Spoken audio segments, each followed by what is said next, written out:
Hello friends, welcome to Shanti channel. இன்றைக்கி நம்ம சேனலில் பலாப்பழத்தை வச்சு நம்ம பலாப்பழ கேசரி எப்படி செய்யலான்னு நம்ம இன்றைக்கி பார்க்க போகிறோம்.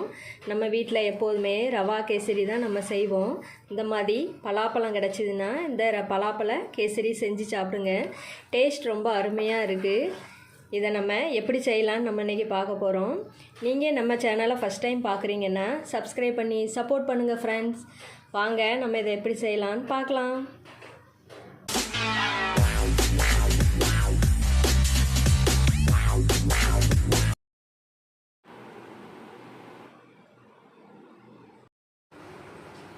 பலாப்பழ கேசரி செய்கிறதுக்கு நான் இன்றைக்கி பலாப்பழத்தை பிச்சு வச்சுருக்கேன். இதை நம்ம உள்ள கொட்டையெல்லாம் எடுத்துடலாம். பலாப்பழத்தில் கொட்டையெல்லாம் எடுத்துட்டு இந்த பாருங்கள், இதை மட்டும் பிச்சு வச்சுருக்கிறேன். இதை நம்ம அரைச்சி எடுத்துக்கலாம். கொஞ்சம் பலாப்பழத்தை நான் குட்டி குட்டி பீஸாக கட் பண்ணி வச்சுருக்கிறேன். நம்ம இதை அரைச்சி எடுத்துக்கலாம்.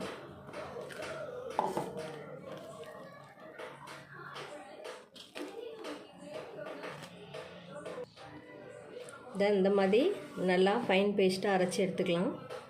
இப்போ நம்ம கேசரி எப்படி செய்யலான்னு பார்க்கலாம். 1 கப் ரவை எடுத்துருக்கிறேன். இதை நம்ம நெய்யில் வறுத்து எடுத்துக்கலாம். ஒரு கடாய் எடுத்துருக்கிறேன். கடாய் சூடானதும் கொஞ்சம் நெய் ஆட் பண்ணிக்கலாம்.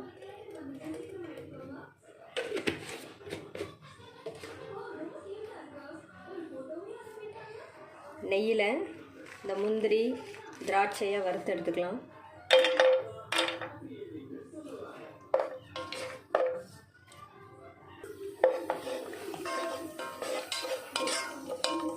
இதை நம்ம ஒரு பிளேட்டில் மாற்றி எடுத்துக்கலாம். அதே நெய்யில் நம்ம இந்த ரவையை வறுத்துக்கலாம். ரவையை நல்லா நெய்யில் வறுத்துக்கலாம்.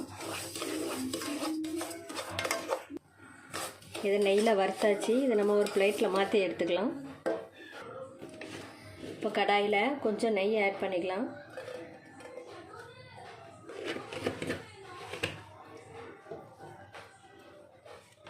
அரைச்சி வச்சுருக்கிற பலாப்பழ விழுதை இதில் நம்ம ஆட் பண்ணிக்கலாம். இதை நெய்யில் கொஞ்சம் நல்லா கிளறி கற்றுக்கலாம். கட் பண்ணி வச்சுருக்கிற பலாப்பழ பீஸையும் நம்ம இதில் கட் பண்ணி சேர்த்துருக்கேன். நம்ம அதை கட் பண்ணி சேர்க்கும்போது அது நம்ம கேசரி சாப்பிடும்போது லைட்டாக கடிபடும். டேஸ்ட்டாக நல்லாயிருக்கும். இதில் நம்ம தண்ணி ஆட் பண்ணிக்கலாம். 1 கப் ரவை எடுத்துருக்கிறேன். 3 கப் தண்ணி ஆட் பண்ணிக்கலாம்.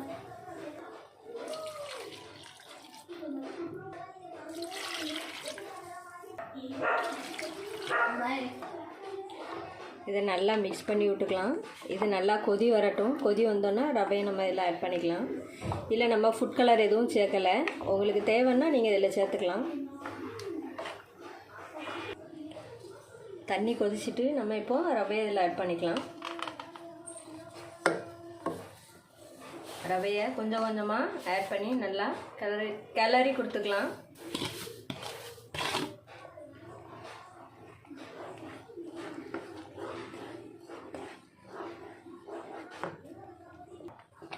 இதை நல்லா மிக்ஸ் பண்ணி விட்டுக்கணும். கட்டிகள் விழுந்துடும் சீக்கிரமாக. இதில் கொஞ்சம் நெய் ஆட் பண்ணிக்கலாம்.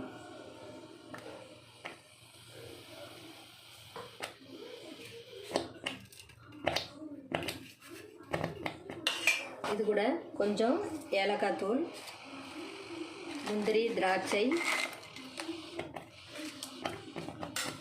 நல்லா மிக்ஸ் பண்ணி விட்டுக்கலாம். ரவை கொஞ்சம் வெந்ததுக்கப்புறம் நம்ம சர்க்கரை ஆட் பண்ணிக்கலாம். பலாப்பழம் ஏற்கனவே ரொம்ப இனிப்பாக இருந்ததுனால நான் சர்க்கரை கம்மியாக தான் ஆட் பண்ணிக்க போகிறேன்.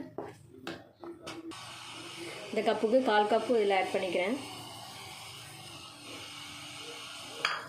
உங்களுக்கு இனிப்பு வேணும்னா நீங்கள் கூட கொஞ்சம் ஆட் பண்ணிக்கலாம்.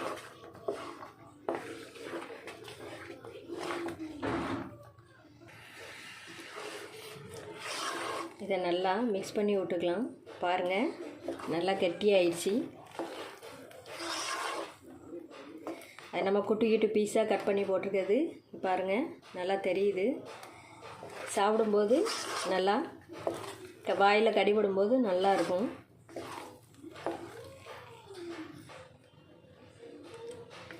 பலாப்பழ கேசரி ரெடி ஆயிடுச்சு. நம்ம ரவையில் கேசரி செஞ்சு சாப்பிட்ருப்போம். இந்த மாதிரி பலாப்பழத்தில் ஒரு நாளும் செஞ்சு சாப்பிட்றதே கிடையாது. நீங்களும் இதே மாதிரி ட்ரை பண்ணி பாருங்கள் ஃப்ரெண்ட்ஸ். இந்த ரெசிபி உங்களுக்கு பிடிச்சிருந்துச்சின்னா லைக் பண்ணுங்கள், கமெண்ட் பண்ணுங்கள், மறக்காமல் சாந்தி சேனலுக்கு சப்ஸ்கிரைப் பண்ணிடுங்க. தேங்க்ஸ் ஃபார் வாட்சிங் ஃப்ரெண்ட்ஸ்.